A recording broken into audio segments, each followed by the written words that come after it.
وقال النبي صلى الله عليه وسلم المرء مع من أحب اللهم صل على محمد وعلى آل محمد كما صليت على إبراهيم وعلى آل إبراهيم إنك حميد مجيد اللهم بارك على محمد وعلى آل محمد كما باركت على إبراهيم وعلى آل إبراهيم إنك حميد مجيد۔ میں نے آپ حضرات کی خدمت میں قرآن کریم کی ایک آیت کریمہ ذخیرہ احادیث میں سے ایک حدیث مبارک تلاوت کی ہے۔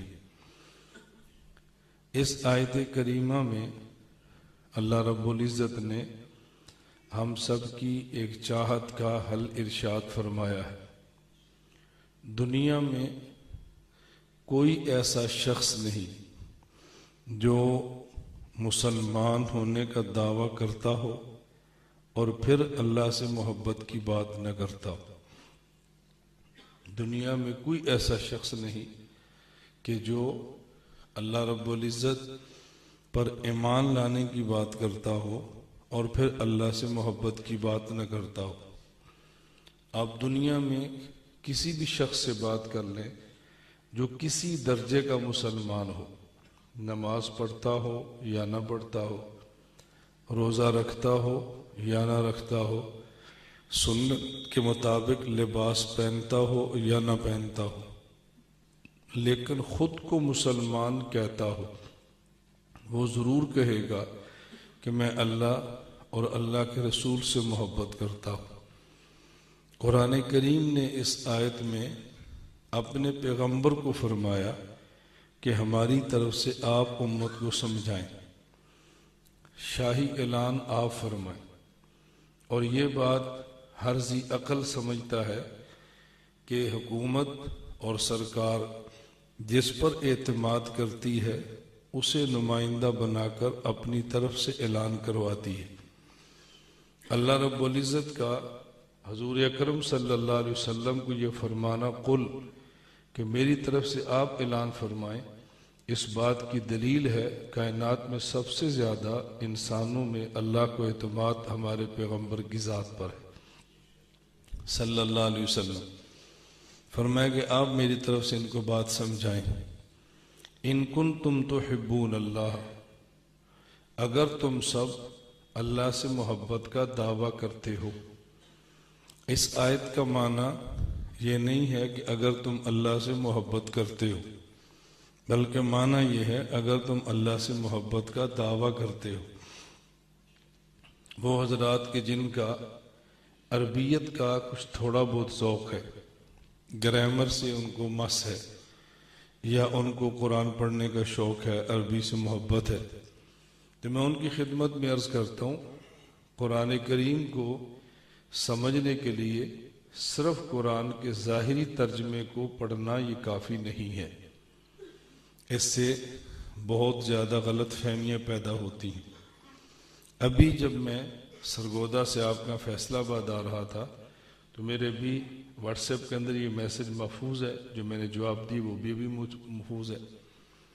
مجھے ملائیشیا سے ایک شخص نے پوچھا کہ مولانا صاحب قرآن کریم میں ہے یضل بہ کثیرا، کہ اس قرآن کے ذریعے اللہ بہت سو کو گمراہ کرتے ہیں اور اس قرآن کے ذریعے بہت سو کو ہدایت دیتے ہیں۔ تو ہم نے تو یہ سنا کہ قرآن ہدایت والی کتاب ہے، تو پھر قرآن سے گمراہی بھی ملتی ہے، یہ کیسے ہو سکتا ہے؟ قرآن تو سراپا خیر ہے، اس میں شر کیسے آ گیا؟ اب آپ کے ہاں یہ مسجد بنی ہے، بنی کیا آپ نے بنائی ہے۔ اب کوئی بندہ آپ سے پوچھے کہ مسجد کیوں بنائی ہے تو آپ کہیں گے نماز پڑھنے کے لیے، اور کوئی شخص یہ کہے کہ ہم نے مسجد اس لیے بنائی ہے تاکہ کچھ کو اس مسجد سے ہدایت ملے اور کچھ اس سے گمراہ ہو، تو آپ نے کہنا مولوی صاحب خدا سے ڈرو، ہم نے گمراہ کرنے کے لیے مسجد نہیں بنائی، ہدایت کے لیے بنائی ہے۔ آپ کیسی بات کرتے ہیں؟ اور اللہ کیا فرما رہے ہیں؟ یضل بہ کثیرا ویہدی بہ کثیرا، اس قرآن کے ذریعے بہت سو کو ہم ہدایت دیتے ہیں، بہت سو کو گمراہ کر دیتے ہیں۔ اب آدمی سمجھتے ہیں قرآن تو ہدایت کی کتاب ہے، گمراہی کیسے؟ تو یہ انہوں نے مجھ سے سوال کیا۔ ہم سے اسی قسم کے لوگ اکثر سوال کرتے ہیں، جہاں الجھنیں ہوتی ہیں وہاں ہم سے رابطہ کرتے ہیں، جب پھنستے ہیں تو پھر بات کرتے ہیں۔ تو میں نے ان کی خدمت میں اسی وقت، یہ ہمارے دوران سفر سوال جواب چلتے رہتے ہیں، جدید ذرائع سے دین کا کام کرنا یہ بڑی اہم بات ہے، اور اس کا بہت زیادہ خیال کرنا چاہیے۔ اللہ رب العزت نے جو جدید وسائل عطا فرمائے ہیں ان کو دین کے لیے استعمال کرنا چاہیے، گناہ کے لیے استعمال نہ کریں، دین کے لیے استعمال کریں۔ آپ کے پاس گھر میں ایک چھری ہے، تو یہ چھری اس لیے نہیں ہے کہ اس سے بندے ذبح کریں، یہ اس لیے ہے کہ اس سے حلال جانور کا گوشت کاٹے۔ اب کوئی بندہ اس چھری کا غلط استعمال کرتا ہے، چھری کا قصور نہیں ہے، غلط استعمال کا قصور ہے۔ اس مائک سے دیکھیں ہم، ابھی آپ نے قرآن سنا ہے، ابھی آپ نے نعت سنی ہے، ابھی آپ بیان سن رہے ہیں، اسی مائک سے گانے بھی چلتے ہیں، تو مائک کا قصور تو نہیں ہے نا، مائک کے استعمال کرنے والے کا قصور ہے۔ یہ باتیں بہت اچھی طرح سمجھا کریں۔ آج صبح میں سرگودا اپنے ادارے میں علماء کو ایک سبق پڑھا رہا تھا تفسیر کا، تو اس میں یہ جدید ذرائع ابلاغ پر بات آ گئی، جیسے ٹی وی ہے یا ہمارے یہاں موبائل ہیں یا اس کے بعد چینل ہیں اور سوشل میڈیا ہے، یہ بات آ گئی۔ تو مجھ سے لوگ پوچھتے رہتے ہیں، مجھے کسی ایک شخص کا حوالہ دے کر، انہوں نے کہا میری عادت ہے کہ میں اشخاص کا نام لے کر بات نہیں کرتا، مسئلہ عرض کرتا ہوں۔ کسی ایک شخص کا حوالہ دے کر طلباء نے کہا کہ فلاں حضرت یہ بات کہتے ہیں کہ دین کے لیے ان چیزوں کو اگر استعمال کرنا مفید ہوتا تو اللہ یہ ساری چیزیں اپنے نبی کو دے دیتا، اگر اللہ نے اپنے نبی کو چیزیں نہیں دیں تو اس کا مطلب یہ ہے کہ اس کی دین کے لیے ضرورت نہیں ہے اور ان کے ذریعے دین کا کام کرنا غلط ہے۔ تو استاد جی اس کا کیا مطلب ہے، ہمیں آپ سمجھائیں۔ آپ سوشل میڈیا بھی استعمال کرتے ہیں، فیس بک بھی استعمال کرتے ہیں، واٹس ایپ سروس بھی آپ نے بنا رکھی ہے، اور فلاں یہ بات کہہ رہے تھے۔ اب یہ بات اللہ کرے آپ کو سمجھ آئے، میں مزید لمبی بات نہیں کر رہا، میری عادت ہے تھوڑے وقت میں پھر میں اشارے دیتا ہوں تاکہ سمجھیں۔ میں دیہاتی آدمی ہوں، آپ تو شہری ہیں نا، دیہاتیوں کو سمجھانے کے لیے لمبی تقریر کرنی پڑتی ہے، شہریوں کے لیے تو 2 جملے کافی ہوتے ہیں۔ میں نے ان سے کہا کہ جن حضرت نے یہ بات کی ہے تو انہوں نے یہ بات لاؤڈ سپیکر پر کی ہے، بغیر لاؤڈ سپیکر کے کی ہے؟ کہا جی بہت بڑے جلسے میں لاؤڈ سپیکر پر کی ہے۔ تو میں نے کہا پھر یہ بات لاؤڈ سپیکر پر نہیں کہنی چاہیے تھی، تمہیں نہیں سمجھ، یعنی سپیکر استعمال کیا بھی جا رہا ہے، مخالفت بھی کر رہے ہیں۔ میں نے کہا رسول اللہ صلی اللہ علیہ وسلم کا جو جلسہ تھا اس میں سامعین کی تعداد کتنی تھی؟ 1 جلسہ۔ حجۃ الوداع پر حضور نے جلسہ فرمایا، اجتماع جلسہ ہی ہے نا، کچھ لوگ چھوڑے ہو تو آپ کہتے ہیں جی محفل ہے، بڑھ جائے تو کہتے ہیں سیمینار ہے، بڑھ جائے تو کانفرنس ہے، بڑھ جائے تو اجتماع ہے، بات تو گیدرنگ کی ہے، کتنی گیدرنگ ہے، نام کیا رکھ رہے؟ تو رسول اللہ صلی اللہ علیہ وسلم کا حجۃ الوداع کا جلسہ تھا، سامعین کی تعداد کتنی تھی؟ 1 لاکھ کے لگ بھگ، اس میں لاؤڈ سپیکر تھا، تو پھر ہم کیوں استعمال کرتے؟ تو میں نے کہا چھوڑ دیں۔ آپ جدید ذرائع ابلاغ کی تردید کر رہے ہیں، ذرائع ابلاغ کے ذریعے۔ میں نے کہا یہ بات ہمیں سمجھ نہیں آ رہی، آپ کو سمجھ آ گئی؟ تو انہوں نے کہا استاد جی ہمیں جواب سمجھ آ گیا۔ میں نے کہا بس مسئلہ حل ہو گیا۔ اس پر مجھے ایک چھوٹا سا واقعہ یاد آیا۔ لاہور جوہر ٹون ایک مسجد میں میں نے ظہر کے بعد بیان کیا، بیان کے بعد ایک صاحب بیٹھ گئے، تو ان کا نظریہ یہ تھا کہ ہم قرآن کریم کو تو مانتے ہیں لیکن حدیث پاک کو حجت نہیں مانتے۔ ذہن ہے، ہم کون سا لڑتے ہیں، ہمارا ذہن ہے، ہم قرآن کریم کو بھی حجت مانتے ہیں، رسول اللہ صلی اللہ علیہ وسلم کی حدیث کو بھی حجت مانتے ہیں۔ کسی کا ذہن نہیں، ہم لڑ نہیں سکتے، مسئلہ سمجھا سکتے۔ تو مجھے انہوں نے کہا جی قرآن کریم تو حجت ہے، حدیث پاک حجت نہیں ہے۔ میں نے کہا آپ کے پاس اس پر کوئی دلیل بھی ہے؟ مجھے کہتے ہیں ہے دلیل۔ میں نے کہا کون سی؟ کہتے ہیں رسول اللہ صلی اللہ علیہ وسلم نے فرمایا صحابہ کرام کو لا تکتبو انی غیر القرآن، میں جب قرآن کریم پڑھوں تو لکھا کرو، اور جب حدیث بولو تو پھر نہ لکھا کرو۔ تو جب اللہ کے نبی نے حدیث لکھنے سے منع فرما دی، اگر حدیث حجت ہوتی تو حضور لکھوا لیتے۔ میں نے کہا یہ جو آپ نے فرمایا کہ اللہ کے نبی پاک صلی اللہ علیہ وسلم فرمایا لا تکتبو انی غیر القرآن، قرآن لکھو اور کچھ نہ لکھو، یہ کس پارے کی آیت ہے؟ مجھے کہتے یہ تو حدیث ہے۔ میں نے کہا حدیث تو حجت نہیں ہے، تو مجھے حدیث کیوں پیش کرتے ہیں؟ مجھے قرآن پیش کرے نا آپ۔ دعویٰ کیا ہے؟ حدیث حجت نہیں ہے، اور دلیل کیا ہے؟ حدیث میں آتا ہے۔ میں نے کہا کیسی منطق ہے یار، ہم دیہاتی ہیں، سادے ہیں، پر اتنے سادے بھی نہیں کہ لاہور والے ہمیں دھوکہ دیں بھائی۔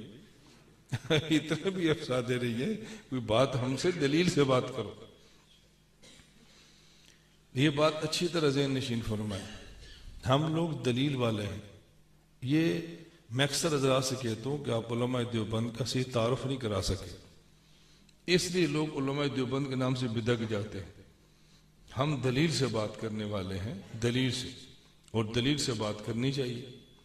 حضرت امام اعظم ابو حنیفہ رحمۃ اللہ علیہ، امام اعظم ابو حنیفہ کو بادشاہ وقت نے کہا کہ آپ چیف جسٹس بنے، قاضی القضات۔ مقصد کیا تھا؟ یہ سرکاری عہدہ قبول کر لیں گے تو حکومت کو لوگ مان لیں گے، بھئی امام ابو حنیفہ ان کا ملازم ہے تو اس کا معنی حکومت ٹھیک ہے۔ حضرت امام صاحب نے فرمایا کہ میں آپ کا عہدہ قبول نہیں کر سکتا۔ آج جھگڑے کس بات پر ہیں؟ عہدہ میرا حق ہے، اور امام صاحب فرماتے ہیں میں نہیں لیتا۔ انہوں نے امام اعظم ابو حنیفہ رحمۃ اللہ علیہ کو قاضی القضات چیف جسٹس کا عہدہ قبول نہ کرنے پر کوڑے مارے، فرمایا میں نہیں لیتا۔ ہم کوڑے کھاتے ہیں کہ میں نے لینے عہدہ، کوڑے کھائے، میں نہیں لیتا۔ پھر امام اعظم ابو حنیفہ رحمۃ اللہ علیہ کو جیل میں ڈالا، فرمایا میں نہیں قاضی بنتا، حتیٰ کہ زہر دیا اور امام صاحب شہید ہو گئے، عہدہ قبول نہیں کیا۔ امام صاحب رحمۃ اللہ علیہ فرماتے مجھے کوڑے نہ مارو، مجھے دلیل دو، مجھے دلیل سے قائل کرو، میں عہدہ لے لوں گا، لیکن جب تک مجھے بات سمجھ نہیں آتی میں کیسے عہدہ لوں؟ اچھا آپ کیوں نہیں لیتے؟ آپ کے پاس کیا دلیل ہے؟ امام اعظم ابو حنیفہ رحمہ اللہ فرمانے لگے میری دلیل کا جواب دو۔ میری دلیل یہ ہے، میں یہ سمجھتا ہوں کہ میں چیف جسٹس بننے کا اہل نہیں ہوں۔ توجہ رکھنا، میں سمجھتا ہوں کہ میں چیف جسٹس بننے کا اہل، اور میں اپنی زبان سے کہتا ہوں کہ میں چیف جسٹس بننے کا اہل نہیں ہوں۔ اب مجھے آپ بتاؤ کہ یہ جو بات میں نے کی ہے کہ میں چیف جسٹس بننے کا اہل نہیں ہوں، یہ بات میری سچ ہے یا جھوٹ ہے؟ اگر آپ کہتے ہیں سچ ہے تو پھر میں نہ اہل ہوں، مجھے کیوں بناتے ہو؟ اور اگر یہ بات میری جھوٹ ہے تو جھوٹا آدمی قاضی نہیں بن سکتا، قاضی القضات کیسے بنے گا؟ جھوٹا آدمی جسٹس نہیں بن سکتا، چیف جسٹس کیسے بنے گا؟ مجھے دلیل سے قائل کرو، بتاؤ کیسی عجیب دلیل ہے۔ اس لیے امام مالک رحمۃ اللہ علیہ فرماتے تھے رأیت رجلا لو کلمک فی هذه الساریہ، اگر ایک شخص کو میں نے دیکھا، یہ جو تمہاری مسجد کا ستون ہے، اگر تم سے گفتگو کرے، لکڑ کے ستون کو لوہے کا ثابت کرنا چاہے لقام بھی تو ثابت کر سکتا ہے، تم دلیل سے اس کو جواب نہیں دے سکتے۔ یہ حضرت امام اعظم ابو حنیفہ رحمۃ اللہ علیہ کا مزاج تھا۔ چلیں بات چل پڑی ہے تو میں ایک چھوٹی سی بات اور بھی عرض کر دیتا ہوں۔ جدہ میں مجھ سے ایک شخص نے سوال کیا کہ امام اعظم ابو حنیفہ رحمۃ اللہ علیہ سے کہا گیا کہ چیف جسٹس بنے، امام صاحب نہیں بنے۔ اچھا یہ بتائیں اس امت کا پہلا چیف جسٹس قاضی القضات کون ہے؟ میں نے کہا امام ابو یوسف۔ امام ابو یوسف کون ہے؟ امام ابو حنیفہ کے سب سے بڑے شاگرد۔ اب سوال سنیں کتنا پیارا سوال ہے۔ انہوں نے کہا ہمارا سوال یہ ہے اگر چیف جسٹس بننا ٹھیک تھا تو امام ابو حنیفہ کیوں نہیں بنے؟ اگر غلط تھا تو شاگرد کیوں بنا؟ سوال ہے نہیں، اگر ٹھیک تھا تو استاد جی کیوں نہیں بنے، اور غلط تھا تو پھر شاگرد جی نے کیوں قبول کیا؟ تو آپ اس کا جواب دیں۔ ہم سے کوئی ایسے سوال کرے جو معقول ہو، ہم خوش ہوتے ہیں۔ سوال کرنے والا اگرچہ غیر معقول ہو، سوال معقول ہو مزہ آتا ہے، اور سوال غیر معقول ہو، سوال کرنے والا بھی معقول ہو، تب بھی تکلیف ہوتی ہے کہ وقت کا ضیاع ہوتا ہے، فائدہ نہیں ہوتا۔ میں نے ان سے کہا مجھے آپ ایک بات سمجھائیں، نبی کریم صلی اللہ علیہ وسلم کو مدینہ منورہ میں اللہ نے دولت بھی دی ہے، مدینہ منورہ میں اللہ نے طاقت بھی دی ہے، مدینہ منورہ میں اللہ نے حکومت بھی دی ہے۔ مکہ مکرمہ میں آپ کے پاس حکومت بھی نہیں ہے، طاقت بھی نہیں ہے، دولت بھی نہیں۔ میرا سوال یہ ہے، اگر طاقت، دولت، حکومت یہ ٹھیک تھے تو اللہ نے مکہ میں کیوں نہیں دی، اور اگر غلط تھی تو مدینہ منورہ میں کیوں دی؟ میں نے کہا میرا ایک سوال ہے، میرا سوال آپ جواب دیں گے، اپنے سوال کا جواب آپ کو خود ہی معلوم ہو جائے گا۔ تو انہوں نے کہا جی آپ ہی اس کا جواب دے دیں، ہمیں نہیں آتا۔ میں نے کہا آپ سمجھیں، اگر مکہ مکرمہ میں اللہ رب العزت حکومت، طاقت اور دولت رسول اللہ صلی اللہ علیہ وسلم کو عطا فرما دیتے، بلال جیسے لوگ کلمہ پڑھتے، آج ہم بلال سے پیار نہ کرتے۔ لوگ کہتے وہ تو غلام تھا، حاکم کا کلمہ پڑھ لیا، غریب آدمی تھا، کلمہ پڑھا، پیسے مل جائیں گے۔ بلال سے کون کرتا بتاؤ؟ بلال کے سے محبت کے دعوے کون کرتا؟ صدیق سے دعوے کون کرتا؟ صحابہ کے ایمان پہ انگلیاں اٹھتی۔ اللہ نے مکہ میں حکومت بھی نہیں دی، دولت بھی نہیں دی، طاقت بھی نہیں دی، تاکہ صحابہ کے ایمان پر اعتراض نہ ہو، اور جب دیکھ لیا نا کہ نہیں یہ دولت حکومت کے لالچ میں کلمہ نہیں پڑھتے، پھر خدا نے حکومت بھی دی ہے، دولت بھی دی ہے، طاقت بھی دی۔ یہ بتانے کے لیے کہ انہیں حکومت، طاقت، دولت کے لیے کلمہ پڑھا نہیں ہے، حق ان کا ہے۔ میں نے کہا امام ابو حنیفہ اگر چیف جسٹس بن جاتے، آج دنیا میں 70% مسلمان حنفی ہیں، تو لوگ کہتے اس لیے حنفیت پھیلی ہے کہ قلم جو امام کے پاس تھی، طاقت تھی، چیف جسٹس تھا، قاضی القضات تھا، تو طاقت کی بنیاد پہ فقہ حنفی پھیلی ہے۔ اللہ نے فرمایا نہیں، کمزور اتنا ہے کہ جنازہ جیل سے اٹھ رہا ہے، اور دلیل اتنی مضبوط ہے کہ 70% مسلمان نے قبول کر لی۔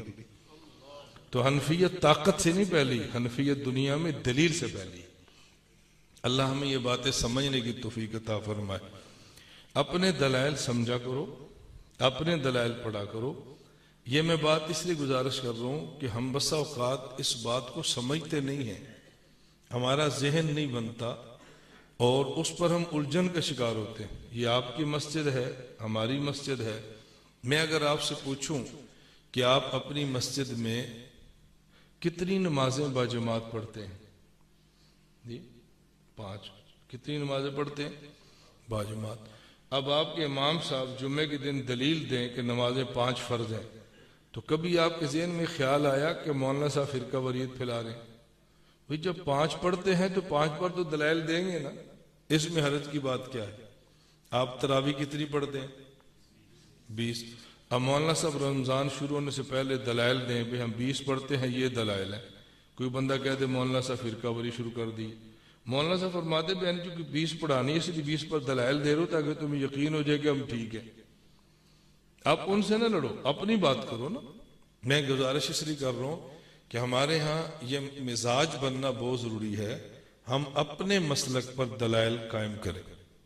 میرا بحرین کا سفر تھا، تو وہاں کچھ لوگ ملے، جیسے ہمارے بہت سارے عادت ہے کہ باہر جاتے ہیں نا تو تھوڑی سی تبدیلی آتی ہے۔ میں نے ان سے پوچھا کہ یار آپ لوگ کہاں کے ہیں؟ اب بحرین کی پولیس 95% یہ آپ کے لمحے پاکستان کی ہے، فوج 90% پاکستانی ہے وہاں کی، یہ لوگ ہیں جو فوج پولیس سنبھالتے ہیں۔ میں نے کہا آپ کہاں گیا؟ پاکستان کے۔ آپ کون ہیں؟ جی میں خان صاحب۔ آپ کون ہیں؟ میں گوندل صاحب۔ آپ کون ہیں؟ میں فلانے صاحب۔ وہاں جا کر بھی میں نے کہا یار عرب افضل ہیں یا تم افضل ہو؟ عجم افضل ہے۔ کہا جی عرب تو عرب ہوتے ہیں۔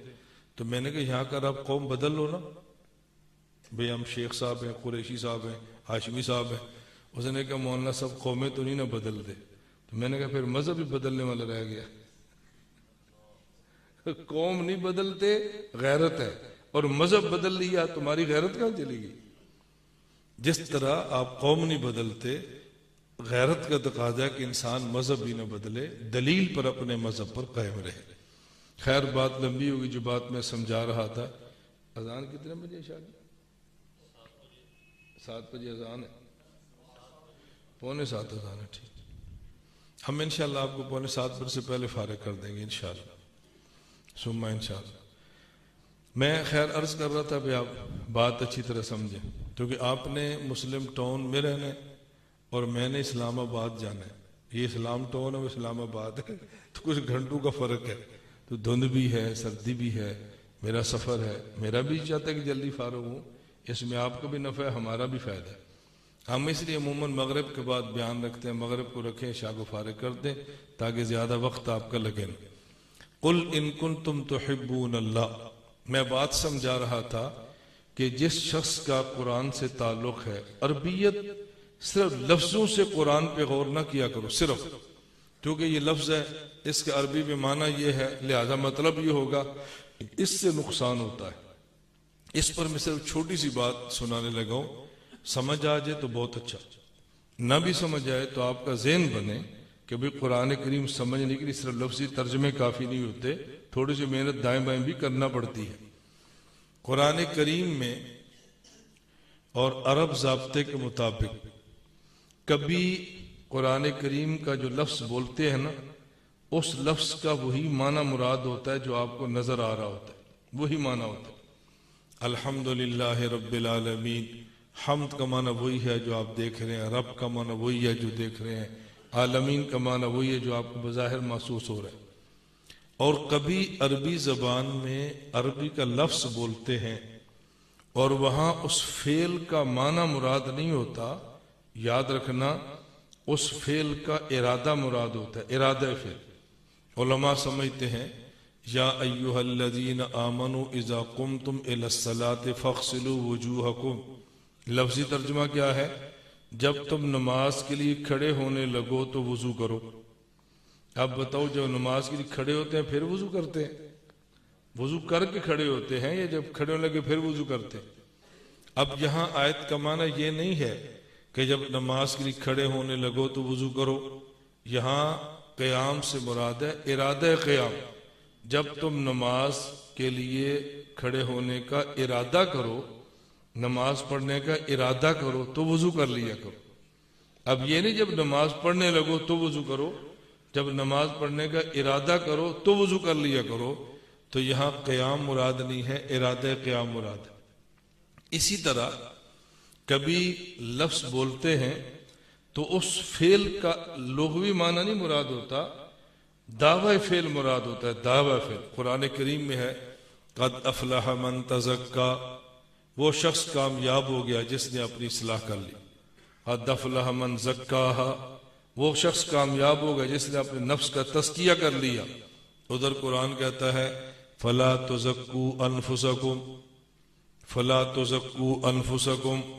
اب لوگ کہیں گے قرآن کی آیتوں میں ٹکراؤ آ گیا، ادھر کہا تزکیہ کرو، ادھر کہا لا تزکو، تزکیہ نہ کرو۔ اب یہ آیت مانے یا وہ مانے؟ اب مطلب کیا ہے؟ قد افلح من زکا، وہاں یہ ہے کہ وہ شخص کامیاب، من تزکا جس نے تزکیہ کر لیا۔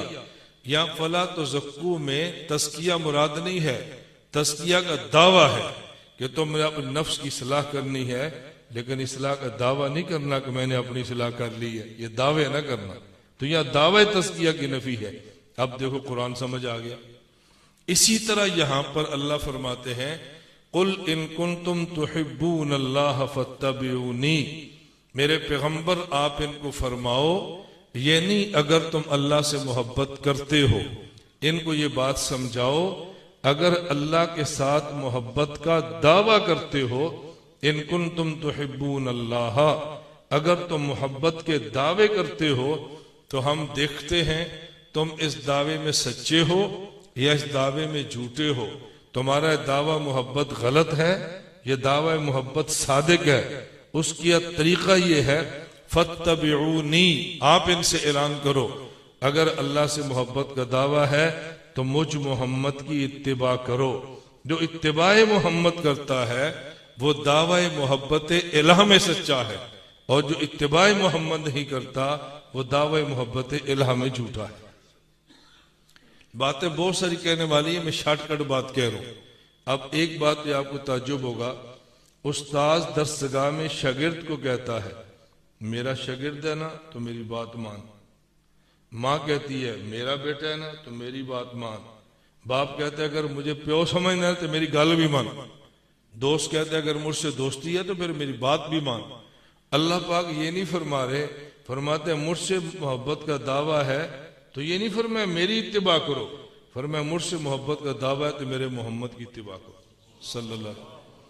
اب دیکھو اسلوب بدل دیا، حالانکہ کہنا کیا چاہیے تھا، اگر مجھ سے محبت کا دعویٰ ہے تو میری بات مانو، فرمایا نہیں، مجھ سے محبت کا دعویٰ ہے تو میرے محمد کی اتباع کرو۔ یہ کیوں فرمایا ہے، کیوں صلی اللہ علیہ وسلم؟ اس کی دو وجہ تھوڑے وقت میں آپ سمجھ لیں، میں نے پہلے عرض کیا میں شارٹ کٹ بات کہہ رہا ہوں، تھوڑی ایک وجہ سمجھیں۔ یہ اللہ رب العزت نے بات اس لیے فرمائی اگر مجھ سے محبت کا دعویٰ ہے تو میرے محمد کی اتباع کرو۔ ایک وجہ یہ ہے اگر اللہ یہ فرما دیتے کہ مجھ سے محبت کا دعویٰ ہے تو میری بات مانو، ہم کہتے اللہ آپ کی بات تو تب مانے نا جب آپ کی بات سنیں گے، ہم آپ کی سن ہی نہیں سکتے تو مانیں گے کیسے؟ فرمایا تم بات میری نہیں محمد کی مانو، کیوں تم میری نہیں سن سکتے؟ یہ میری سنے گا تم اس کی سنو گے، میری گفتگو کے درمیان یہ واسطہ ہے، اس کو درمیان سے ان کو نکال دو تو تم تک میری بات پہنچ ہی نہیں سکتی۔ اگر مجھ تک آنا ہے تو یہ واسطہ ضروری ہے، اس واسطے کو کراس کرو گے تو تم مجھ تک نہیں آ سکتے۔ لوگ کہتے ہیں حضور کا وسیلہ دینا جائز نہیں ہے، تو میں کہتے ہیں اس وسیلے کے بغیر پھر لاؤ کوئی چیز آپ کو ملتی ہے۔ مجھے ایک شخص نے سوال کیا کہ مولانا صاحب رسول پاک صلی اللہ علیہ وسلم کا وسیلہ دے کر اللہ پاک سے مانگ سکتے ہیں؟ میں نے کہا آپ کا کیا ذہن ہے کہ رسول پاک کے علاوہ کسی اور چیز کا وسیلہ دے سکتے ہیں؟ کوئی وسیلہ بھی نہیں دے سکتے۔ مجھے اس نے کہا جی قرآن کا وسیلہ دو، نماز کا وسیلہ دے کر مانگو، نبی کا وسیلہ دے کر کیوں مانگتے ہو؟ میں نے کہا قرآن آپ پہ اترا تھا؟ کہتا ہے نہیں۔ میں نے کہا مجھ پہ اترا ہے؟ کہتا ہے نہیں۔ میں نے کہا کن پہ اترا ہے؟ کہتے ہیں حضور پاک پہ۔ میں نے کہا حضور نہ ہوتے قرآن ملتا؟ مجھے کہتا ہے نہیں۔ تو میں نے کہا جس قرآن کا وسیلہ دے کر اللہ سے مانگنا ہے اس قرآن کا وسیلہ بھی حضور کی ذات ہے صلی اللہ۔ وہ وسیلہ درمیان سے نکال دو تو قرآن ہی نہیں ملتا، تو پھر وسیلہ دے کر مانگیں گے تو پھر کیا کریں گے؟ نماز کا وسیلہ دے سکتے ہیں؟ میں نے کہا جی ہاں۔ میں نے کہا نماز آپ کے اوپر آئی ہے؟ کہتے نہیں۔ میں نے کہا کیسے آئی تھی؟ کہتے حضور پاک عرش پہ گئے تھے، میں نے کہا یہ وہاں تک نہ جاتے نماز مل جاتی؟ کہتے نہیں۔ تو میں نے کہا خود نماز کا وسیلہ بھی تو وہی ہے نا، اب کہاں تک آپ ان کا انکار کرو گے؟ ایک بات۔ دوسری بات یہ سمجھے اللہ رب العزت نے فرمایا کہ فاتبعونی، مجھ سے محبت کا دعویٰ ہے تو میرے محمد صلی اللہ علیہ وسلم کی اتباع کرو۔ یہ بات کیوں فرمائی؟ اس کی وجہ یہ ہے اللہ ہمیں فرمائیں گے نماز پڑھو، کیسے پڑھیں؟ پڑھ کر دکھائیں گے نہیں۔ اللہ فرمائیں گے روزہ رکھو، کیسے رکھیں؟ رکھ کر دکھائیں گے نہیں۔ اللہ فرمائیں گے حج کرو، حج کیسے کریں؟ کر کے دکھائیں گے نہیں۔ اس لیے فرمایا کہ مجھ سے محبت کے دعوے میں سچے ہو تو جو میں کہتا ہوں وہ کرو، میں کہتا ہوں نماز پڑھو تم پڑھو، میں کہتا ہوں روزہ رکھو تم رکھو، میں کہتا ہوں حج کرو تم کرو، میں سمجھوں گا مجھ سے محبت کا دعویٰ سچا ہے، میری بات جو مانتے ہو۔ لیکن سوال یہ ہے جب میں کہوں گا نماز پڑھو تو آپ نے کہنا کیسے پڑھو؟ اللہ پڑھ کے دکھائیں گے نہیں۔ اس لیے فرمایا جب میں کہوں گا نماز پڑھو تو نماز میں حکم تو میرا ہوگا لیکن کیسے پڑھنی ہے یہ طریقہ میرے مصطفیٰ کا ہوگا۔ روزہ تم نے رکھنا ہے حکم میرا ہے، کیسے رکھنا ہے طریقہ میرے مصطفیٰ کا ہوگا۔ اس لیے فرمایا فاتبعونی، میرے محمد ان کو بتاؤ اللہ سے محبت کے دعوے میں سچے ہونا تو اللہ دیکھیں گے محمد کی اتباع کرتے ہیں یا نہیں کرتے۔ کرتے ہیں تو دعوی محبت میں سچے ہیں، نہیں کرتے تو دعوی محبت میں جھوٹے ہیں۔ رستہ دے دو۔ دعوی محبت کے اندر یہ غلط ہے۔ یہاں ایک لفظ چھوٹا سا اور سمجھ لیں، اللہ رب العزت نے یہاں فرمایا فاتبعونی، لفظ اتباع استعمال کیا. اتباع کا معنی کیا ہوتا ہے؟ اتباع کا کیا معنی ہے؟ اتباع کسے کہتے ہیں؟ بات سمجھنا. لغت عرب میں اتباع بنا ہے طبیعتن سے. طبیعتن کہتے ہیں جانور کا چھوٹا سا بچہ جو اپنی ماں کے پیچھے دوڑتا ہے بغیر سوچے سمجھے، چلتا ہے بغیر سوچے سمجھے. طبیعتن جانور کے اس معصوم بچے کا نام ہے، میرے لفظوں پہ غور کرنا، جو یہ دیکھے کہ میری ماں کدھر جاتی ہے، وہ یہ نہ دیکھے کیوں جاتی ہے. وہ یہ دیکھے کہ میری ماں کدھر جاتی ہے، یہ نہ دیکھے کہ میری ماں کیوں جاتی ہے. آپ سڑک پہ جا رہے ہیں، آگے بکری اور بکری کا بچہ ہے.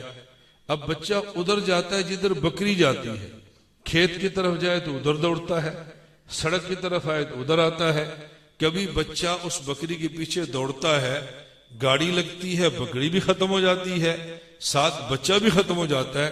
ایسا نہیں ہوتا کہ بکری سڑک کی طرف دوڑے اور یہ بچہ گاڑی کی وجہ سے کھیت کی طرف دوڑے. ایسا نہیں ہوتا، وہ ماں کی طرف دوڑتا ہے. اللہ نے یہ بات سمجھائی ہے، اگر مجھ سے محبت کا دعویٰ ہے میرے محمد کی اتباع کرو. کیا معنی؟ عقل استعمال نہ کرنا، پھر یہ نہ دیکھنا میرے محمد نے کیوں کیا ہے، پھر یہ دیکھنا میرے محمد نے کیا کیا ہے صلی اللہ علیہ وسلم. آج یہ بحث چل رہی ہے اور یہ نیٹ پر بحث چل رہی ہے. غلط مسئلہ پیش کر دیا گیا ہے، اجماعی مسئلے کا انکار کر دیا گیا ہے. مسئلہ کیا ہے کہ رسول اللہ صلی اللہ علیہ وسلم کا مبارک طریقہ یہ ہے کہ ہم جب شلوار پہنے تو ٹخنوں سے اوپر ہونی چاہیے. اگر نیچے چلی جائے توبہ کریں، گناہ کریں، گناہ ہے توبہ کریں کہ اللہ میں نہیں کروں گا، یہ مسئلہ ہے. لیکن آج نیٹ پہ ایک مسئلہ چھڑ گیا ہے، بہت سے لوگوں نے نیا مسئلہ نکال دیا. وہ کہتے ہیں نہیں، یہ جو اللہ کے نبی کے دور میں تھا کہ شلوار ٹخنوں سے نیچے نہیں ہونی چاہیے. کیوں؟ اس لیے مٹی بہت ہوتی تھی، گرد و غبار تھا، گلیاں صاف نہیں تھی، جراثیم ان کے اوپر آتے تھے، بیماریاں پھیلنے کا خطرہ تھا، تو اللہ کے نبی نے فرمایا کہ اوپر رکھا کرو. اب تو کارپیٹر یہ ہمارے کمرے ہیں، اے سی لگا ہوا ہے، وہاں تو گندی ہوا بھی نہیں آتی. اب مسئلہ بدل گیا ہے. اور بعض کہتے ہیں نہیں، وہ تو اس لیے تھا کہ شلوار ٹخنوں سے نیچے کریں تو چونکہ تکبر ہوتا ہے، اور اگر اسی بندے میں تکبر نہ ہو تو کوئی فرق نہیں پڑتا. اللہ فرماتا ہے فَاتَّبِعُونِی، تم یہ نہیں دیکھنا میرے حبیب نے کیوں کیا ہے، تم نے دیکھنا میرے حبیب نے کیا کیا ہے. میں سمجھوں گا تمہیں مجھ سے محبت ہے. یہ کیوں تم نے شروع کر دیا نا تو پھر بات الجھ جائے گی، ہم سے محبت کے دعوے مشکل ہو جائیں گے. حضرت عمر رضی اللہ تعالیٰ عنہ، حضرت عمر رضی اللہ عنہ مدینہ منورہ باہر نکلے، خادم ساتھ ہے، رات کا وقت ہے، ٹھڈا لیا پتھر سے، گرے، اٹھ کے چل دیے. خادم نے پوچھا امیر المومنین، جان بوجھ کے ٹھوکر کھا کے گرنا یہ کون سی عقل مندی ہے؟ حضرت عمر فرمان لگے تو ٹھیک کہتا ہے، میری مجبوری یہ ہے، میں یہاں سے گزرا، رسول اللہ صلی اللہ علیہ وسلم کے ساتھ تھا، جیسے آج تو میرے ساتھ ہے نا، میں حضور پاک کے ساتھ تھا. رسول اللہ صلی اللہ علیہ وسلم کو یہاں ایک پتھر سے ٹھوکر لگی تھی، آپ گرے تھے، پھر اٹھ کے چلے تھے. عمر کو بغیر ٹھوکر لگے، بغیر گرے، پھر اٹھ کے چلتے ہوئے یہاں سے شرم آتی ہے کہ میں سیدھا سیدھا چل پڑوں، جہاں حضور گرے تھے عمر وہاں گرے گا، پھر چلے گا. میں یہ نہیں دیکھتا حضور کیوں گرے تھے، مجھ سے بغیر گرے آگے گزرتے ہوئے برداشت نہیں ہوتا. یہ میرے بس میں نہیں ہے، میری مجبوری ہے. اب ان چیزوں کا تعلق عشق عقیدت سے ہے، یہ باتیں روشن دماغ سے سمجھ نہیں آ سکتی، اس کے لیے پرانے دماغ کی طرف جانا پڑتا ہے. لوگ ہمیشہ ڈیمانڈ ہے نئی چیز، نئی چیز، نئی چیز. اب تو نئی چیز پہ اتنا آگے ہے کہ بچہ بھی پیدا ہو جائے تو نیا نام، نیا نام، نیا نام. پرانے نام کے لیے تیار نہیں ہے. اللہ ہم سب کو جنت عطا فرمائے. بھئی جنت میں سب کا شوق ہے نا جانے کا. یہ جنت جدید ہے قدیم ہے؟ قرآن کہتا ہے اعدت، تیار شدہ ہے. ہمارے بننے سے ہزاروں سال پہلے خدا نے محل بنا دیے. تو کوئی بندہ کہہ سکتا ہے میں نہیں جاؤں گا چونکہ پرانی ہے، کوئی نئی گھر میرے لیے بناؤ. نہیں، اس پرانی جنت پہ جانا ہے تو پرانا دین چاہیے. نیا دین پرانی جنت میں نہیں جا سکتا. پرانی جنت میں جانے کے لیے پرانا دین چاہیے. پرانا، یہ پرانے کا مطلب ویسے میں کہہ رہا ہوں، ورنہ دین کبھی پرانا نہیں ہوتا. یہ ہر روز تازگی کے ساتھ، ہر روز تازہ ہے۔ قرآن آپ 1000 بار بھی پڑھ لیں، نیا قاری آئے گا، اور مزہ اور مزہ اور مزہ، بدلتا جائے گا مزہ، بلکہ بڑھتا جائے گا۔ اللہ ہمیں بات سمجھنے کی توفیق عطا فرمائے۔ صحابہ کا عجیب مزاج تھا۔ نبی کریم صلی اللہ علیہ وسلم حدیبیہ کے موقع پر جب مشرکین مکہ نے روک لیا، حضرت عثمان مدینہ مکہ میں تھے، مذاکرات کے لیے گئے، تو اس وقت لوگوں نے مشہور کر دیا تو عثمان کو شہید کر دیا گیا ہے۔ رسول اللہ صلی اللہ علیہ وسلم فرمایا کہ عثمان کا بدلہ لیے بغیر میں نہیں جا سکتا۔ خیر گفتگو ہو گئی، مذاکرات ہو گئے، صلح حدیبیہ کی شرائط میں اس پہ بات نہیں کر رہا، مذاکرات ہو گئے، واپس جانے لگے۔ احرام باندھا ہوا تھا، اب احرام کھولیں اور پھر واپس جائیں۔ رسول اللہ صلی اللہ علیہ وسلم اپنے خیمے میں تشریف فرما تھے اور کچھ غم زدہ تھے۔ ام المومنین ام سلمہ رضی اللہ عنہا رسول اللہ صلی اللہ علیہ وسلم کے ساتھ ہی ہماری ماں ہے۔ پوچھا یا رسول اللہ آپ کچھ غم زدہ نظر آتے ہیں، آپ غم زدہ کیوں ہیں؟ اللہ کے نبی سے پوچھا۔ فرمایا کہ ام سلمہ مجھے ایک چھوٹی سی الجھن ہے۔ فرمایا پوچھا کیا الجھن ہے اللہ کے نبی آپ کو؟ فرمایا الجھن یہ ہے میرے ساتھ عمر ہے۔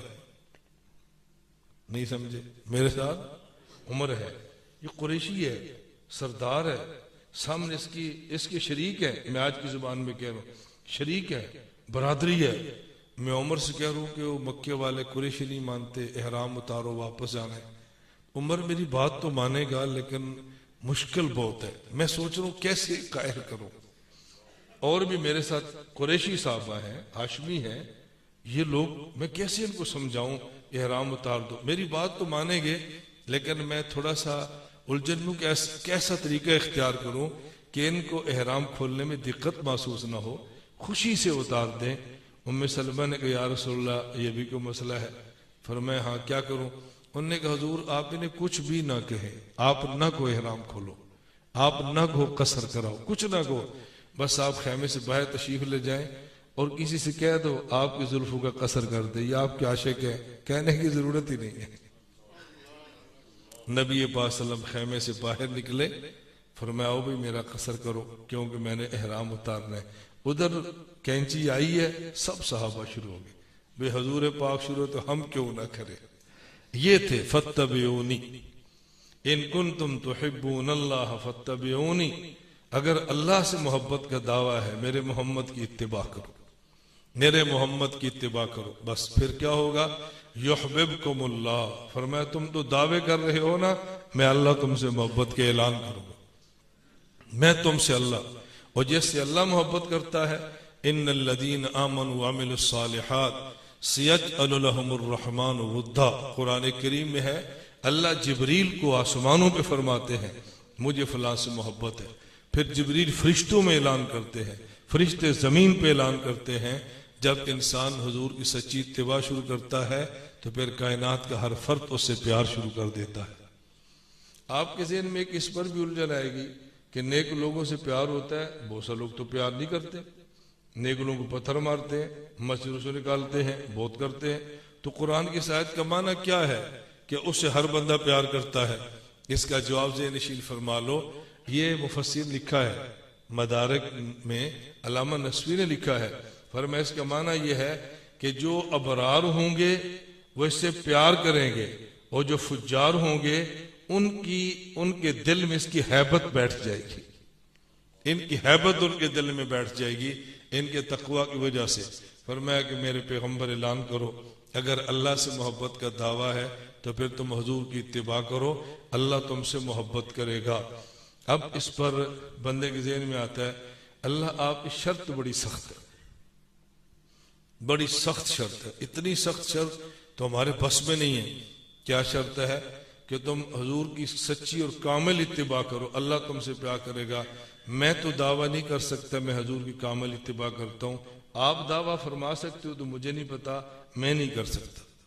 تو مجھ جیسا بندہ سوچے گا اللہ اس کا مطلب یہ کہ مجھے آپ کی محبت مل ہی نہیں سکتی، کیوں آپ نے محبت کے لیے شرط اتنی کڑی لگا دی ہے، میرے محبوب کی اتباع کرو گے تو پھر محبت کروں گا، نہیں کرو گے تو نہیں کروں گا۔ اتنی شرط کڑی ہمارے تو بس میں نہیں ہے۔ کیوں نہیں ہے؟ اللہ کے نبی معصوم ہیں، ان کو تو آپ گناہوں سے خود بچاتے ہیں، ہم تو معصوم نہیں ہیں، ان کی تربیت تو آپ فرماتے ہیں، ہماری تربیت تو ہماری دیہاتی ماں کرتی ہے۔ اے اللہ کیسے ممکن ہے معصوم کی غیر معصوم مکمل اتباع کر لے؟ چونکہ اللہ کے علم میں تھا نا یہ الجھنیں پیدا ہونی ہے، ساتھ ہی اللہ نے اگلے لفظ میں اس الجھن کو دور فرمایا، فرمایا وَيَغْفِرْ لَكُمْ ذُنُوبَكُمْ، جتنی تربیت تم کر سکتے ہو تم کرو، جو کمیاں رہ جائیں گی تو میں اللہ معاف کر دو، یہ میرے ذمہ ہے، معاف کر دو، یغفر لکم، کمی معاف کر دوں گا لیکن کچھ تو تم بھی کرو نا، میں معاف کر دوں گا کچھ تو تم بھی کرو۔ میں اس کی سمجھانے کے لیے مثال دیتا ہوں، بتاؤ آپ کا 1 سال کا بچہ ہو، 1.25 سال کا بچہ ہو، آپ ہاتھ پھیلا کھڑے ہو جائیں، بیٹا آؤ بیٹا آؤ بیٹا آؤ، وہ اٹھے ہی نہ، آپ آگے نہیں دوڑیں گے، بیٹا اٹھے ہی نہ آپ آگے نہیں دوڑیں گے، لیکن آپ کہنے بیٹا آؤ، وہ لڑکھڑاتی ٹانگوں سے اٹھے، چلنا چاہے اور نہ چل سکے، وہ تھوڑا سا آگے جھکے نا اور آپ کو شک پڑے گرنے لگا ہے، آپ نے دوڑ کر اٹھا کے سینے سے لگا لینا ہے، کیوں؟ اس نے ہمت کیا میں نے گرنے نہیں دینا، کچھ اٹھنا ہمارا کام ہے، معافی کے اعلان میرے اللہ کا کام۔ آگے فرمایا واللہ غفور الرحیم، واللہ غفور الرحیم، یہ جملہ بڑا سمجھنے کا ہے۔ پہلی صفت ہے غفور، دوسری صفت ہے رحیم۔ اللہ فرماتا ہے کہ میں معاف کر دوں گا، کیوں؟ میں تو معاف کرنے والا ہوں، واللہ غفور، میں معاف کرنے والا ہوں۔ اب آگے سمجھیں، رحیم میں اللہ نے ایک اور بیماری کا علاج کیا ہے، یہ جو لکھا ہے نا میرے ساتھ بھی لکھا ہے، فلاں سے بیعت ہے، فلاں سے بیعت ہے، ہماری اصلاحی مجلس، اصلاحی مجلس کا معنی کیا ہوتا ہے؟ بیماریاں ختم کرو، روحانی بیماریوں کا علاج کرو۔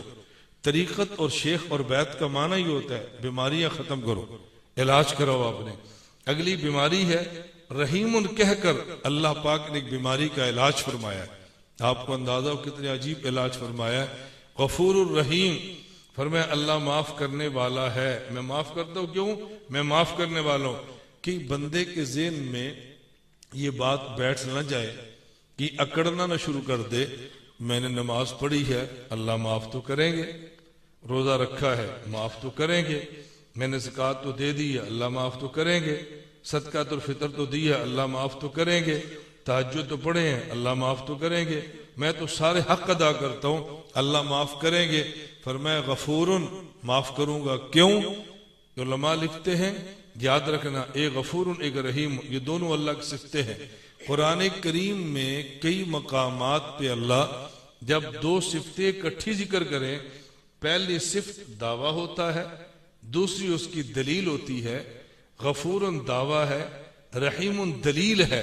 فرمایا میں جو تمہیں معاف کروں گا اس وجہ سے نہیں کہ معافی تمہارا حق ہے، اس وجہ سے کہ میں رحیم ہوں۔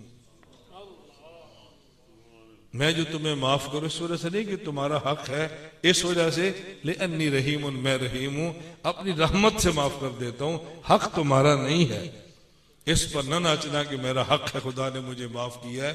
غفور دعویٰ ہے اور رحیم اس کی دلیل ہے۔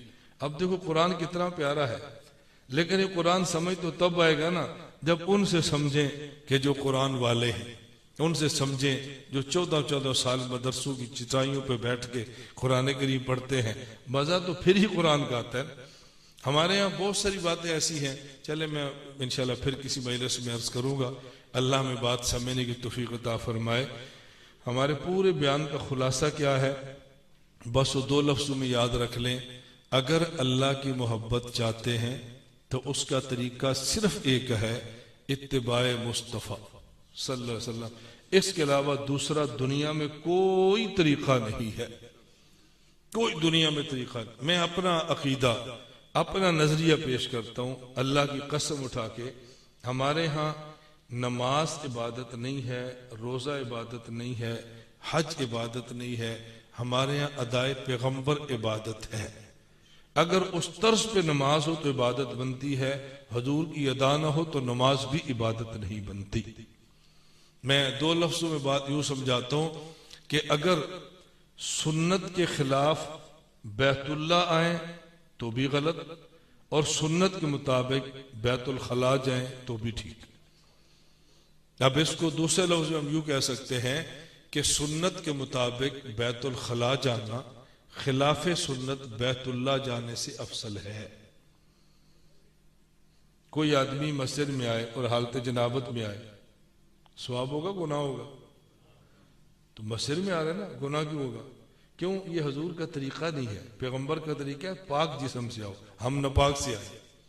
یہ میں بات اس لیے سمجھا رہا ہوں، اس کا خیال رکھنا بہت ضروری ہے، بہت ضروری ہے۔ حضرت حاجی امداد اللہ مہاجر مکی رحمۃ اللہ علیہ ہمارے بہت بڑے شیخ ہیں، بہت بڑے۔ حضرت حاجی صاحب رحمۃ اللہ علیہ کے ایک مرید نے بیت اللہ حرم وہاں 2 رکعت نماز پڑھی، حرم 2 رکعت پڑھی، 2 رکعت نماز پڑھی اور بعد میں اللہ سے دعا مانگی، یا اللہ آپ میری اس نماز کو قبول فرمائیں اور اس نماز کے بدلے میں جو اجر دینا میرا دل کرتا ہے کہ مجھے دکھا دیں۔ غنودگی طاری ہو گئی، سو گیا۔ اب اس نے دیکھا کہ اللہ نے اس کو جنت کی خوبصورت حور عطا فرمائی ہے جو دونوں آنکھوں سے نبینی ہے۔ اس نے اپنے شیخ حاجی صاحب سے عرض کیا، مرید کا کام ہے شیخ سے الجھنے بتائے کہ مجھے مسئلہ پیش آ گیا۔ حاجی صاحب کو پیش کیا کہ حضرت میں نے یہ دیکھا ہے۔ عائشہ فرمانے لگے کہیں تو نے آنکھیں بند کر کے نماز تو نہیں پڑھی؟ اس نے کہا جی آنکھیں بند کر کے پڑھی ہے۔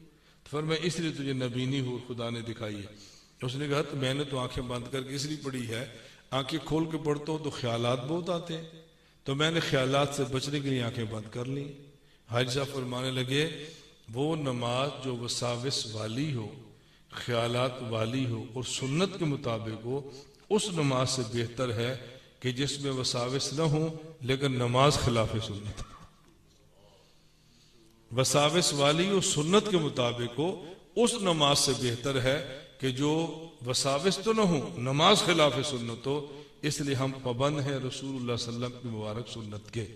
اللہ ہمیں ان باتوں کو اپنانے کی توفیق عطا فرمائے۔ یقین کریں بعض ایسی چیزیں ہیں کہ بندہ پڑھے تو تعجب ہوتا ہے۔ ابھی یہ چند دن کی 2 دن پہلے کی بات ہے، ربیع الاول آ رہا ہے، اس حوالے سے میں تیاری کر رہا تھا کہ ربیع الاول میں کون کون سے بیان کرنے چاہیے، کیا کیا بات سمجھانی چاہیے۔ اب اس میں دیکھیں آپ اور میں، ہر بندہ نیا کپڑا پہنتا ہے اور جب کپڑے آتے ہیں تو پرانے دے بھی دیتے ہیں، صدقہ بھی کرتے ہیں۔ نیا جو آ گیا کتنے کپڑے گھر میں رکھیں گے؟ حضرت عمر بن خطاب رضی اللہ عنہ نیا کپڑا آیا، آپ نے پہنا اور اس کے بعد دعا مانگی، الحمدللہ الذی کسانی ما اواری بہ عورتی اور وتجمل بہ فی حیاتی۔ اللہ تیرا شکر ہے تو نے کپڑا دیا، میں نے ستر چھپا لیا، تیرا شکر ہے تو نے کپڑا دیا جس سے میں خوبصورت لگتا ہوں۔ یہ دعا مانگی اور پرانا کپڑا صدقہ کر دی۔ پھر عمر فرمان لگے کہ میں نے رسول اللہ صلی اللہ علیہ وسلم سے سنا ہے، اب اللہ کے نبی کی سنت دیکھ، میں نے سنا ہے جو نیا کپڑا پہنے اور پرانا صدقہ کر دے، یہ نیا کپڑا پہنے، یہ دعا مانگے اور پھر پرانا کپڑا صدقہ کر دے، تو اللہ کے نبی فرماتے ہیں کان فی کنف اللہ وفی حفظ اللہ وفی ستر اللہ، جو یہ کام کرے، نیا کپڑا پہنے پرانا صدقہ کر دے، اللہ اس کو کیا کریں گے؟ اللہ اس کو اپنی رحمت میں رکھیں گے، اللہ اس کو اپنی حفاظت میں رکھیں گے، اللہ اس کے گناہوں پر اپنی پردے کی چادر ڈال دے۔ ہر بندے نے پرانا کپڑا دینا ہی ہوتا ہے، لیکن نبی کی سنت کی برکات کتنی، اس پر بھی خدا کیا عطا فرماتے ہیں۔ اللہ ہمیں بات سمجھنے کی توفیق دے۔ باہر عرب میں، امارات میں تو آپ نے دیکھا ہے سسٹم ہے، ہمارے اس کا اہتمام نہیں، وہاں سسٹم ہے۔ یہ مسجد ہے، مسجد کے بعد بہت بڑا بکس لگا ہوا اور اس میں لکھا ہوتا ہے کہ پرانے کپڑے بطور صدقہ اس میں ڈال دیں۔ لوگ پرانے کپڑے اس میں ڈالتے ہیں، اوقاف اس کو لیتا ہے، پھر اوقاف اس کو بیچتا ہے اور اس کے پیسوں پر یتامہ اور بیوہ اور مساکین پہ صدقہ کر دیتے ہیں۔ پرانے کپڑوں کو بھی اتنے مالدار ملک ہیں وہ بھی کام میں لا رہے ہیں اور ہم غریب ہو کر بھی کام میں نہیں لاتے۔ اللہ ہم سب کو بات سمجھنے کی توفیق دے۔ انشاءاللہ پھر آئے تو پھر بات ہوتی رہے گی، ایک تو مختصر سے میں نے خدمت میں بیان عرض کیا ہے۔ دوسرا ان حضرات نے فرمایا بھی ہے، ہماری خواہش بھی ہوتی ہے، ہمارے ہاں 4 سلسلے ہیں، چشتیہ، قادریہ، نقشبندیہ، سہروردیہ۔ ان چاروں میں کوئی اختلاف نہیں ہے، چاروں کے طریق میں تھوڑا سا فرق ہے کہ ذکر کیسے کرنا ہے، سلوک کی منازل کیسے طے کرنی ہے، بس اتنا سا فرق ہے، اور اس میں کوئی لمبا اب وقت نہیں میں سارے سے جو فرق سمجھاؤں۔ ہمارے ہاں چاروں سلسلوں میں بیعت کرتے ہیں، لیکن سلوک کی منازل اور یہ اذکار سلسلہ چشتیہ میں کراتے ہیں۔ اس کی وجہ یہ آسان بہت ہے، ہر بندے کے لیے بہت آسان ہے۔ سلسلہ چشتیہ میں 12 تسبیحات ہیں، 2 تسبیحات لا الہ الا اللہ، 4 تسبیحات الا اللہ، 6 تسبیحات اللہ اللہ، یہ 12 تسبیحات ہیں، سب سے آسان۔ اور اگر بڑھانا چاہیں تو پھر آگے بڑھاتے جائیں۔ حضرت مولانا الیاس رحمۃ اللہ علیہ کو حضرت شیخ سہارنپوری نے 12 تسبیحات کے بعد روزانہ 40,000 مرتبہ اللہ اللہ کرواتے تھے۔ کتنے؟ 40,000۔ یہ کون ہے؟ حضرت مولانا الیاس تبلیغی جماعت کے بانی۔ اور یہ بات ذہن نشین فرما لیں، وقت نہیں ہے میں اس پہ اب کھل کے بات کرتا، اتنی بات ذہن فرما لیں کہ عام آدمی کا بیعت ہونا اتنا ضروری نہیں ہے جتنا نیک کا بیعت ہونا ضروری ہے۔ لوگ سمجھتے ہیں بھی ان کی داڑھی نہیں ہے، ان کی بیعت کرا دو، یہ نماز نہیں پڑھتا ہے اس کو مرید بنا دو۔ نہیں نہیں، جو دیندار ہیں ان کا زیادہ ضروری ہے۔ پھر کبھی میں آج اس پر انشاءاللہ بات کروں گا، اس کا زیادہ کیوں ضروری ہے، اصل فساد کہاں سے آتا ہے، بگاڑ کہاں سے آتا ہے، اصلاح کیسے ہوتی ہے، اور اللہ ہم سب کی اصلاح فرمائے، اللہ ہم سب کی حفاظت فرمائے۔ تو ہمارے ہاں پھر چشتیہ سلسلے میں اذکار کراتے ہیں، اور جب ہمارے ہاں مجلس ہوتی ہے تو ہم مجالس میں بہت کم ذکر کراتے ہیں، پہلا کلمہ اور 1 تسبیح اللہ کی۔ وقت کم ہو اس سے بھی کم کراتے ہیں، تھوڑا کرا لیتے ہیں، 33 بار لا الہ الا اللہ، 33 بار اللہ، تاکہ صرف ان اس ذکر کا ہلکا سا ذائقہ آئے اور ان کا شوق پیدا ہو کہ ہم نے ذکر کرنا ہے۔ ایک بات دوسری اس حوالے سے بات سمجھیں کہ جو لوگ کسی بھی شیخ سے بیعت ہوتے ہیں تو اپنے شیخ سے تعلق بھی رکھا کریں، جس سے بھی بیعت ہو حق ہو سے تعلق رکھا کریں۔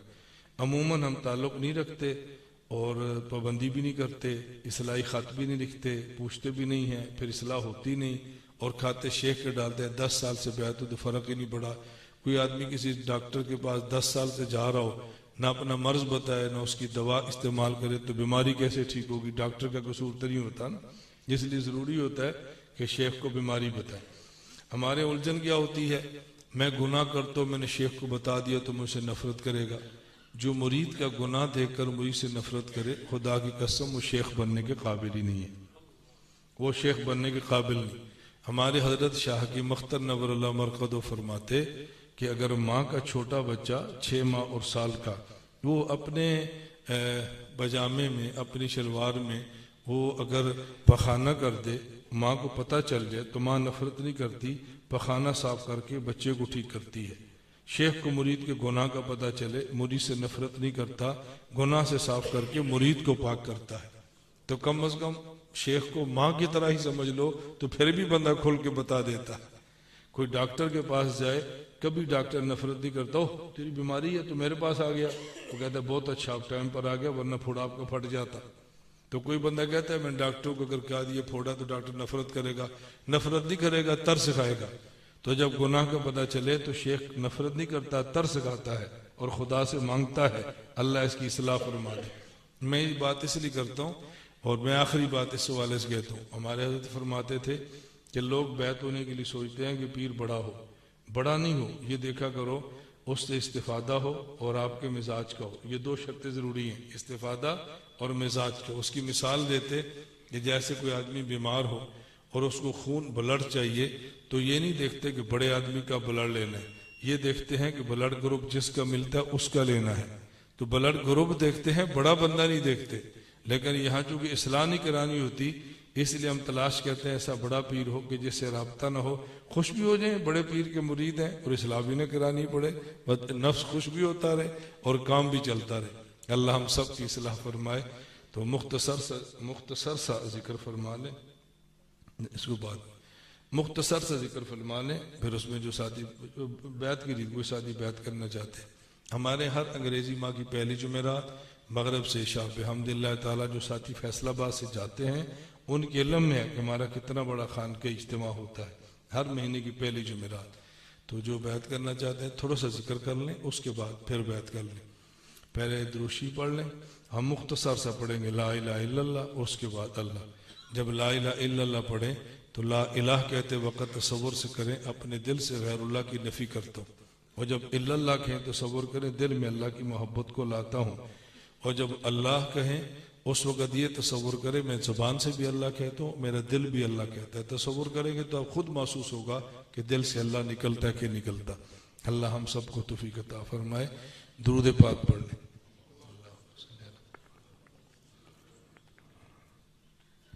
لا الہ الا اللہ محمد الرسول اللہ صلی اللہ تعالی علیہ وعلا آلہ وصحابہ وبارک وسلم۔